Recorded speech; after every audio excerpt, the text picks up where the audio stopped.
Maria, boa noite, Rafa, boa noite a todos. Eu estou temendo que nós vamos ter problema hoje, hein, porque a minha internet agora consegui acompanhar a fala do Moleri, do Duda, e aí no finalzinho da do Duda começou a dar problema. Eu acho que o problema sou eu, na verdade. Estou começando a achar. Não, é porque a gente quer te ter sempre aqui.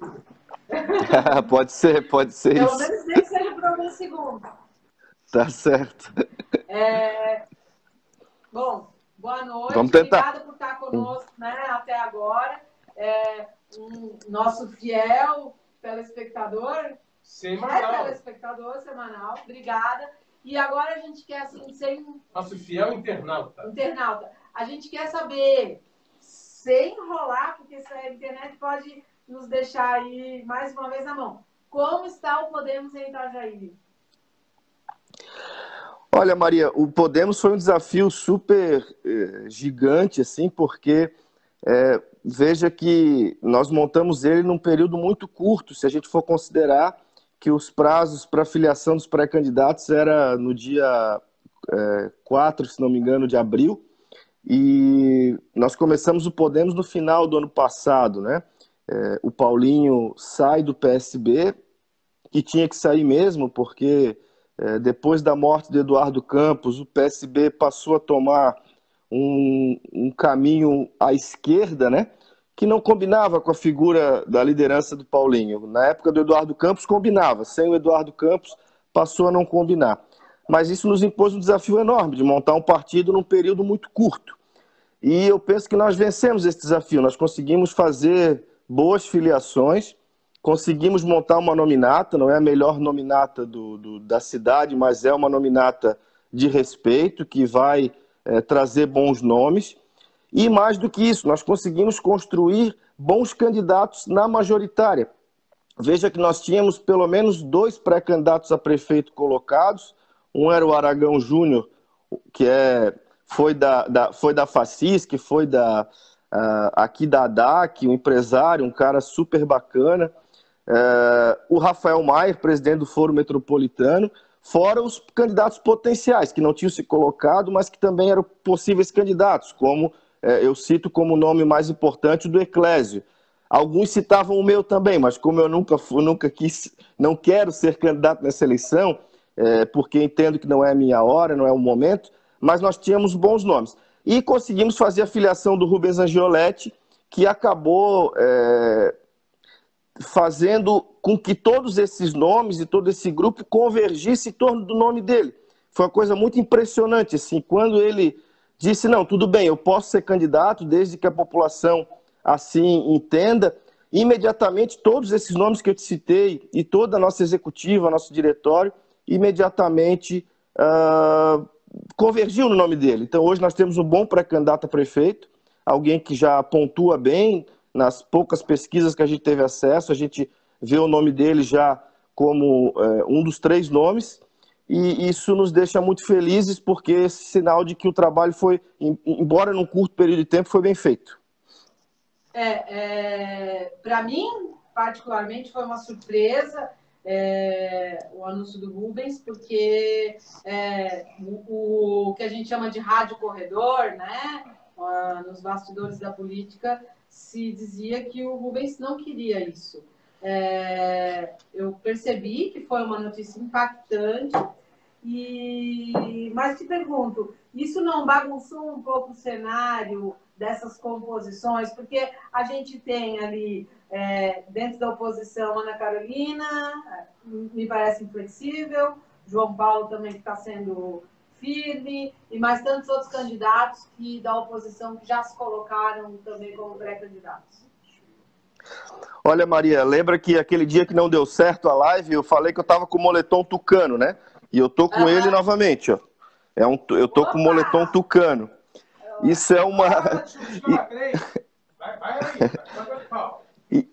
Isso é o meu jeito de dizer que eu tenho o maior respeito pelo PSDB, especialmente pelo PSDB de Itajaí. Não tenho tanto assim pelo nacional, mas tenho muito pelo PSDB de Itajaí. Eu tenho bons amigos ali e, sobretudo, reconheço grandes lideranças políticas. A começar pela Ana Carolina, mas também a liderança do Robson Coelho, que vem despontando como um grande parlamentar e um político de mão cheia, de uma boa índole, sobretudo, e de muito dinamismo. Mas nós deixamos claro desde o início que seria muito difícil, até impossível, nós conseguirmos conciliar uma composição com o PSDB com a Ana Carolina na cabeça de chapa. Isso é muito difícil de construir dentro não só do Podemos, mas do grupo político que a gente está inserido.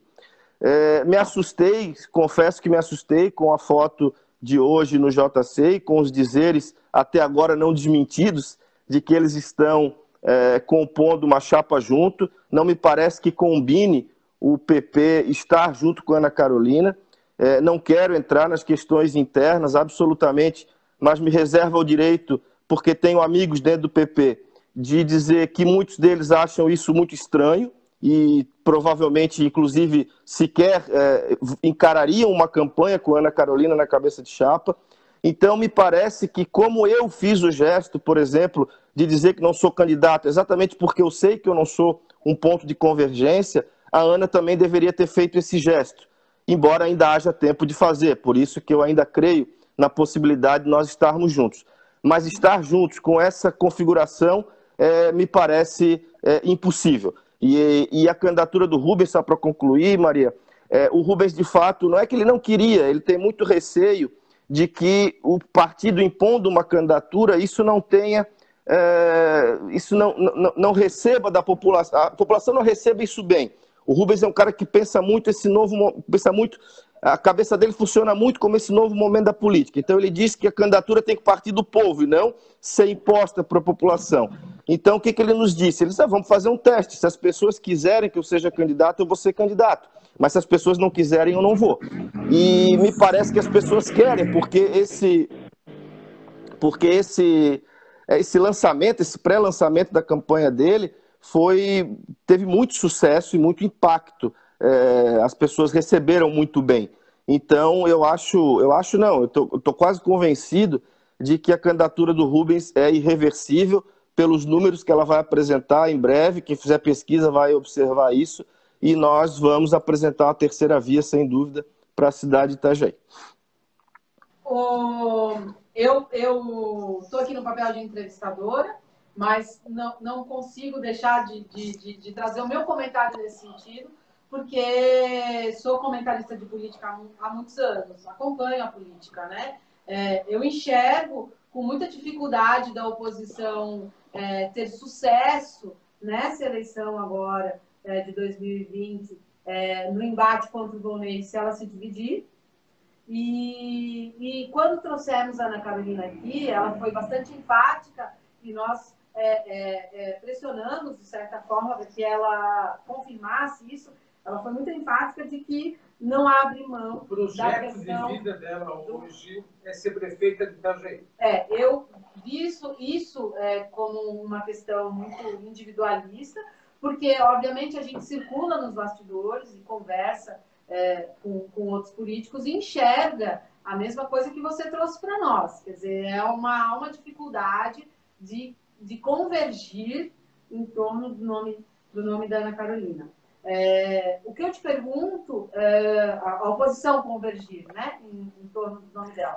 O que eu te pergunto caso realmente a Ana Carolina continue firme e saia candidata, os demais partidos que a gente enxerga, que estão no caminho do Podemos, ainda assim pretendem lançar uma terceira via? Sem dúvida, Maria. Ainda que nós tenhamos o mesmo diagnóstico que você tem, de que é evidentemente muito mais difícil você enfrentar, não porque é o Volney, se fosse qualquer um candidato à reeleição, com a oposição dividida, historicamente, a história mostra que a chance de quem está indo à reeleição potencializa muito, que já é grande, que já é de favoritismo, ela se potencializa quando a oposição está dividida. Mas nós, o Podemos, que conversa com outros partidos também, eu não posso expressar diretamente a posição deles, mas eu posso te afirmar que vários partidos que conversam conosco, e lideranças, não só partidos, pessoas, gente que forma opinião e que tem importância na hora de uma eleição, pensa como nós, né? Toparia uma candidatura do Robson, por exemplo, é muito entusiasta da candidatura do Rubens, até de outros nomes que estão aí, que podem ser alçados, do próprio João Paulo, por exemplo, né, que até agora não se colocou, mas se ele se colocar, eventualmente, ele é um nome que certamente convergeria. Nós tivemos o João Paulo, ele se confirmou, né? Embora a gente sabe que nos bastidores o João aceita essa negociação, né? Mas, enfim, eu acho que ele parte daquele princípio do Amin, porque o Espiridião sempre defendeu essa linha, né? Você tem que sempre se colocar como candidato. E ele entrava sempre em discussão com o Jandir, porque o Jandir fazia o inverso. O Jandir dizia não sou, não sou, não sou, e na última hora dizia que é. O povo pediu. O povo pediu. E o Espiridião sempre assumiu a lógica inversa, né? Eu sou, e de repente ele dizia que não é. Então, o João, acho que circula ali nesse linear. Mas, se a oposição vier dividida, quais são as reais chances de um sucesso nas eleições que espero que aconteçam em novembro? Bom, primeiro dizer que cada um luta com as suas armas, né? O Jandir, quando falava isso, não estava mentindo, é dele mesmo, e de fato as pessoas pediam que ele fosse, ele não tinha muita saída, né? E assim, guardadas absolutamente as devidas proporções, eu vejo um fenômeno muito parecido acontecendo com o Rubens. Há um clamor muito forte das ruas, lógico, dos bairros mais populares, de alguns setores que ainda não representam a maioria da cidade, a gente tem muita consciência disso, mas há setores muito importantes da cidade que pedem a presença do Rubens como alternativa nessa eleição municipal.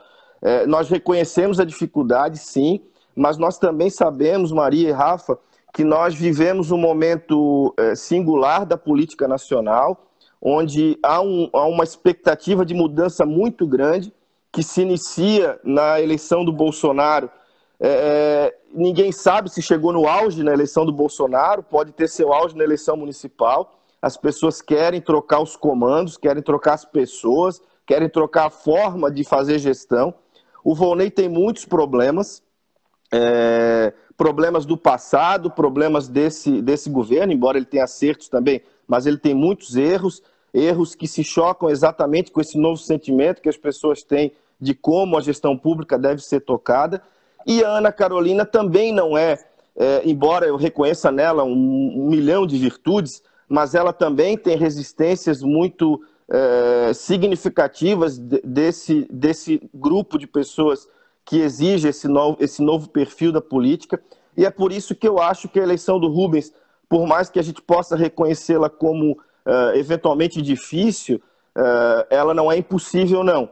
E se PP barra PSDB ou PSDB barra PP e aliados insistirem de que o projeto pessoal vale mais do que o projeto coletivo, nós vamos assumir o risco. É um risco, sim, mas nós vamos assumir o risco porque a população de Itajaí merece ter uma alternativa que não seja essa polarização entre PMDB e PSDB. Eu senti falta na eleição de 2016 de pesquisas que apontassem a rejeição do candidato. Porque você dizer que você vota em fulano, eu acho muito importante. Agora, você dizer que eu jamais votaria em ciclano é mais importante ainda. Nós que estamos aqui do outro lado, fazendo marketing político, e é onde eu estou inserida no meu trabalho, nós consideramos muito mais importante o quesito rejeição do que aceitação. O que vocês têm de pesquisa, ou o que vocês pretendem fazer de pesquisa, vai levantar esses dois dados, porque isso não é uma prática, nunca foi uma prática em Itajaí, de saber, em quem eu não voto, né? De jeito nenhum.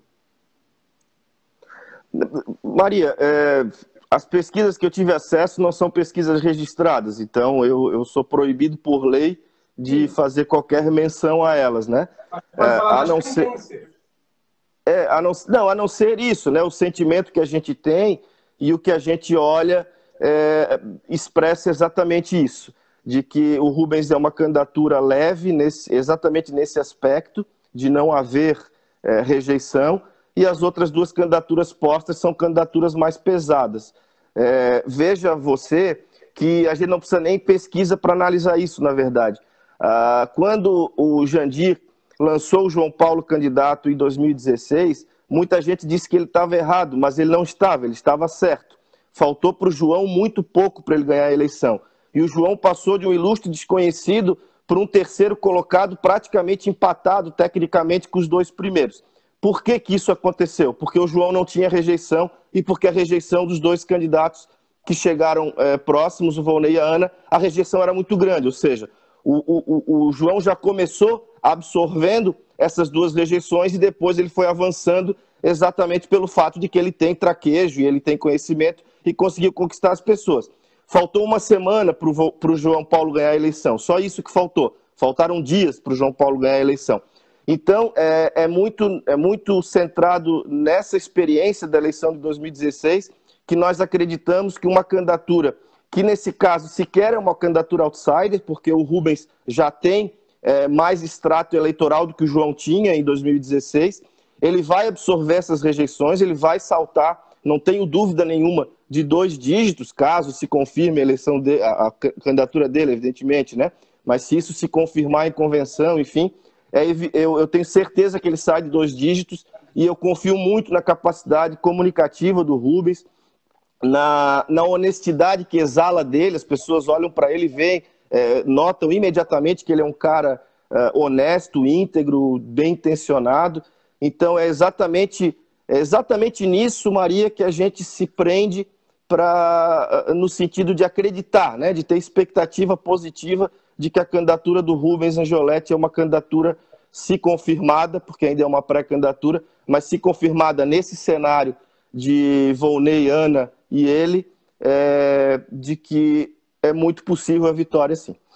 Bom, quero fazer quero fazer um comentário, embora não esteja aqui para isso, mas eu acho importante a gente lembrar que se a Ana não for candidata a prefeita, ela galga a possibilidade de assumir efetivamente uma cadeira na Assembleia Legislativa. Ou seja, Itajaí ganha. Porque elegendo, seja oposição, seja situação, né? Mas ganha uma deputada estadual. Então, isso me parece um pouco de contrassenso no desejo pessoal da Ana Carolina, né? Itajaí ganha com ela prefeita e ganha com ela deputada. Mas se ela for prefeita, não teremos representação sim. na Assembleia Legislativa. Sim, claro. Então, porque ela é a segunda suplente, correto?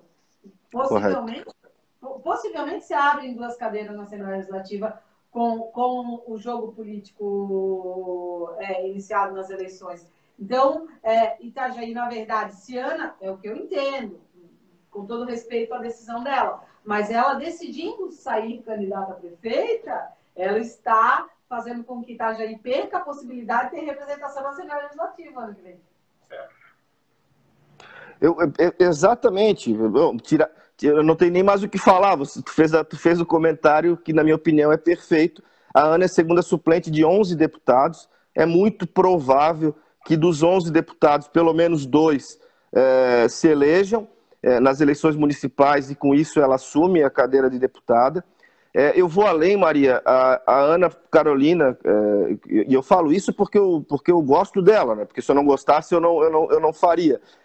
A Ana perdeu a oportunidade de ser deputada porque ela não consegue construir politicamente. Se ela tivesse conversado melhor politicamente na eleição passada, ela era deputada. Porque eu não precisava ser candidato a deputado, o Otto Quintino não precisava ser candidato a deputado, e se um de nós dois não fosse candidato, ela estaria eleita, porque não tenho dúvida de que ao menos 20% dos meus votos ou dos votos do Otto migrariam para ela. Isso naturalmente, que era exatamente o que faltou. Até mais, faltou até menos do que 20% dos nossos votos, dos meus do voto, para ela se eleger. Então, falta para ela exatamente esse traquejo. E eu penso que esse momento era o momento dela dar um passo atrás para ela construir uma carreira. Porque o risco que ela vai assumir nessa eleição pode ser que dê certo, ela seja eleita prefeita, e sendo eleito o mandato dê certo, e que ótimo, eu torceria por isso, né? E torcerei se isso acontecer. Mas pode acontecer o inverso, pode ser que ela perca em terceiro colocado, pode ser que ela desapareça do mapa político a partir do ano que vem. Então, eu penso que ela tem que ter muito cuidado, muita calma para construir, porque ela tem credibilidade conosco, ela tem credibilidade com todos. O que falta é exatamente um pouquinho desse traquejo para a gente construir um projeto de cidade, tirando as ambições das conversas, porque se as ambições pessoais estiverem na conversa, aí não tem conversa, aí a gente vai preferir o projeto político do que o projeto pessoal. É mais ou menos vestir a sandália da humildade nesse momento, recuar um passo para ir para frente 2 passos, né? Eu, como cidadã, preferiria que ela fizesse isso, obviamente, pela possibilidade de ter uma representação estadual que a gente tem hoje com o Mocelin, mas ontem mesmo disse isso, Fernando, eu ainda acho que o Mocelin não disse o que disse. Não disse. Né? A Ana teve uma passagem ali relâmpago pela Assembleia muito mais, com muito mais força do que o Mocelin nesses quase 2 anos. Ela fez bastante, apareceu muito. Mas, enfim, deixando essa situação de lado, falando sobre o Nicolas. Mas vamos encerrar aqui o PSDB só. O Nicolas, o nosso saudoso amigo, nosso saudoso amigo Guilherme Alípio, que eu tenho o Guilherme como um padrinho político, junto com a Maria do Carmo, Jandir Bellini e com o João Paulo. Na época de 2008, eu era tucano. E eu trabalhava lá no comitê da campanha e ele me deu esse quadro aqui. E eu guardo esse quadro até hoje. Aqui, ó, deve ver bem, ó. Eu guardo esse quadro até hoje também, como a minha lembrança tucana. Né? Então, aqui em casa tem um tucaninho guardado, um PSDB guardado, e a lembrança do nosso amigo Guilherme Alípio que nos deixou. Mas, Nicolas, agora vamos falar um pouquinho do Rubens. O Rubens é a bola da vez, é a noiva, como tu falou na nossa última conversa. Né? Agora, há poucos dias, a gente queria ter trazido o Rubens aqui na nossa live como pré-candidato. E a gente chegou a anunciar para algumas pessoas essa nossa intenção. E alguns, eu conheço o Rubens pessoalmente, a Maria do Carmo conhece o Rubens pessoalmente, eu fui do mesmo partido que o Rubens, nós fomos, né, Nicolas? A gente tem uma velocidade. Mas eu escutei algum ruído na rua de que o Rubens ele precisa ser menos estrela. Algumas pessoas classificaram o Rubens como estrelinha. Né? E que o partido dele, né, teria dificuldades, caso o Rubens fosse eleito, o partido dele teria dificuldades, porque desde o começo do mandato do Rubens, ele assumiu uma postura de independência. Né? Então, a pergunta que ficou, para que uma pessoa da política falou para mim foi que o Podemos pode até eleger o Rubens, mas o Podemos não terá um prefeito. Rafael, vamos lá. Eu tenho 5 partidos nas costas, eu acho. Eu já até perdi as contas de quantos partidos eu participei. Eu não falo isso com orgulho. Se você ler os meus escritos, você vai notar que eu tenho o maior apreço pela democracia participativa, pela democracia partidária, mas o sistema político do Brasil é uma vergonha. Esse pluripartidarismo de qualquer jeito que o Brasil criou, que permite a existência simultânea de 30 siglas, 33, 32, hora é 28, hora é 30, hora é 31, eu nem sei quantos partidos o Brasil tem, porque eu parei de propósito, parei de querer observar isso. Por que eu estou dizendo isso? Porque me parece que hoje faz muito mais sentido nós falarmos em grupo político, enquanto não exista enquanto o Congresso não aprove uma reforma política decente que reduza o número de partidos, que faça com que a fidelidade partidária seja uma verdade, que permita a democracia interna para que os caciques não determinem de maneira unilateral os destinos das suas agremiações, onde se existir fundo partidário, que esse fundo partidário possa ser democratizado e não destinado de maneira eletiva, escolhendo meia dúzia de candidatos para onde ele seja gasto. Enfim, enquanto não houver uma reforma política, faz muito mais sentido para mim falar em grupo político. E nesse aspecto eu confio muito no Rubens. O Rubens é de grupo político. Ele sabe ele se relaciona com as pessoas onde ele reconhece, em quem ele reconhece princípios, valores que são comuns. E hoje o Podemos de Itajaí é isso, é um grupo político que podia estar em outro lugar, mas está no Podemos porque a gente entendeu que era a melhor sigla nesse momento, pela liderança da Renata Abreu a nível nacional. Eu vi há pouco um comentário aqui dizendo que essa questão da Ana é uma questão machista. A minha presidente nacional, a presidente do Podemos, é uma mulher, e é uma baita de uma mulher, uma liderança em que eu me espelho muito, muito mesmo. A figura do senador Álvaro Dias, enfim, o Podemos hoje reuniu boas pessoas. Então, eu tenho certeza que se o Rubens eventualmente não for um cara de partido, mas ele vai ser um cara de grupo, e desse grupo do bem, desse grupo de pessoas do bem, homens e mulheres que querem construir uma cidade mais legal. Então, eu sinceramente não me preocupo com isso, não. Eu tenho muita sinergia com ele, tive desde o primeiro dia do mandato, e tenho certeza que ele vai fazer, caso confirmada a candidatura, caso eleito, um grande governo. Ô, Nicolas, assim, o Rubens, agora é a minha análise, né? Sim. Ele é um cara que ele tem assim, umas pitadas de Jandir, que é o carisma dele. O Rubens é um cara carismático.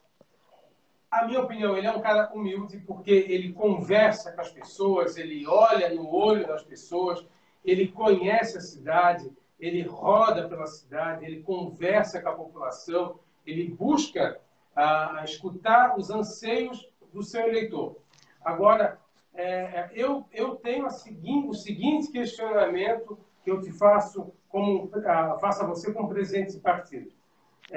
Tu és um vereador de longa data e a gente sabe que um prefeito, um governador ou um presidente, para eleger, ele precisa se adequar ao sistema político brasileiro, ele precisa ter apoio na Câmara de Vereadores. Você acha que a forma de trabalhar, de independência do Rubens Angioletti, ele vai conseguir ter apoio na Câmara de Vereadores para aprovar os projetos e fazer a cidade crescer da forma honesta como ele pretende fazer? Eu não tenho dúvida que sim, Rafael, porque, veja, quando eu fui candidato em 2012, eu pensava, durante a campanha, eu pensava assim, olha, tomara que dê certo, porque se eu for eleito dessa vez, eu tinha 3 partidos na coligação. Então, eu vou conseguir fazer o governo que eu quiser, porque eu vou lá na Câmara, vou pegar quem se eleger que é do bem, vou conversar com o do bem, a catrefa eu vou deixar para o lado, vou reduzir a máquina pública e vou tocar. Se for para ser eleito, é para ser eleito agora, eu pensava naquela época, né? Se eleger com 10 partidos não adianta, porque daí eu já saio todo compromissado, quem vai ser o secretário do quê, o cara fica muito mais amarrado na hora de governar. Não é à toa que o melhor governo do Jandir foi o primeiro, que o melhor governo do Arnaldo Schmidt foi o primeiro, exatamente porque eles tiveram essa possibilidade de construir o governo muito mais à maneira deles do que a maneira do que os partidos e do que as composições queriam que fosse. Então, me parece que a eleição do Rubens, nesse momento, é muito isso. Ele vai poder ter liberdade para montar o seu governo e para conversar. Ninguém sabe como é que vai ser a Câmara, mas a gente espera que seja uma Câmara melhor do que essa. E mesmo que fosse a mesma configuração, ele iria ter oportunidade de conversar e de fazer relação política com a parte boa da Câmara e não com a parte ruim. Então, democraticamente, do jeito que tem que ser, ouvindo, cedendo, mas cedendo aos interesses do bem, aos interesses positivos que existem na Câmara. A gente costuma jogar tudo na vala comum. Hoje nós temos na Câmara Municipal bons parlamentares comprometidos com o interesse público, tenho certeza que isso vai se repetir na Câmara que vem, é só o Rubens fazer o acordo com a turma certa. Vamos ao exemplo do Volney. O Volney preferiu fazer acordo com o PT, ele trouxe o secretário de Saúde de Rio do Sul, ele trouxe o secretário de Segurança de Joinville, ele trouxe gente de Navegantes, derrotada do PMDB, derrotados de Balneário Camboriú. Ele não conversou com a associação empresarial, ele não conversou com as entidades de trabalhadores, ele não conversou com os bons parlamentares da Câmara que tinham interesse de estar com ele porque queriam construir um bom projeto. Ele preferiu se aliar com o que havia de pior.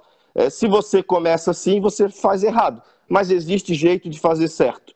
E me parece que o Rubens tem bem essa consciência e de que isso não seria exatamente um problema, pelo contrário, seria uma baita de uma oportunidade de nós darmos um salto de qualidade na gestão pública de Itajaí.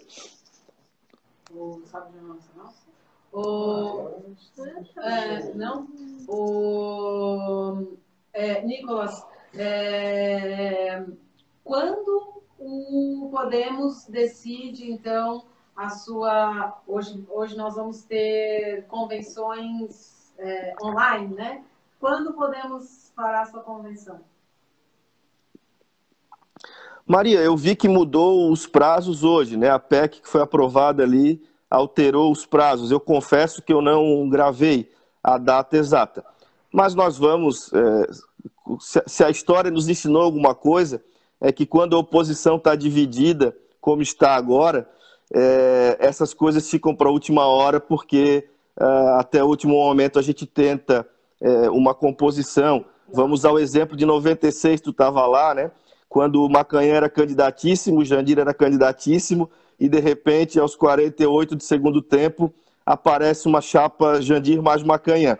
Eu tenho essa expectativa, tá? De que possa aparecer uma chapa Rubens mais alguém, né? Quem sabe mais Ana, quem sabe mais João Paulo, quem sabe mais Adão Bittencourt, Patrick Dauer, Oswaldo Mafra, Fernando Pegorini, sei lá, né? Quem sabe a gente consiga fazer uma composição bacana. Então eu imagino que vai ficar para os últimos minutos. Eu, como presidente do partido, tenho que ter essa responsabilidade de estender o diálogo até onde for possível que ele seja estendido, e vou fazer isso com certeza. Eu quero que você venha em outra ocasião aqui, porque já me ocorrem muitas outras perguntas para te fazer. Mas é cliente já. Mas nossa, uma resposta tua me dá 10 perguntas para te devolver.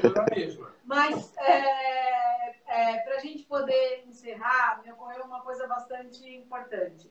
Eu li alguns comentários em alguns lugares, inclusive alguém comentou durante a nossa live em algum momento, de uma forma meio jocosa, como se estivesse reunindo na oposição a ala jovem e inexperiente.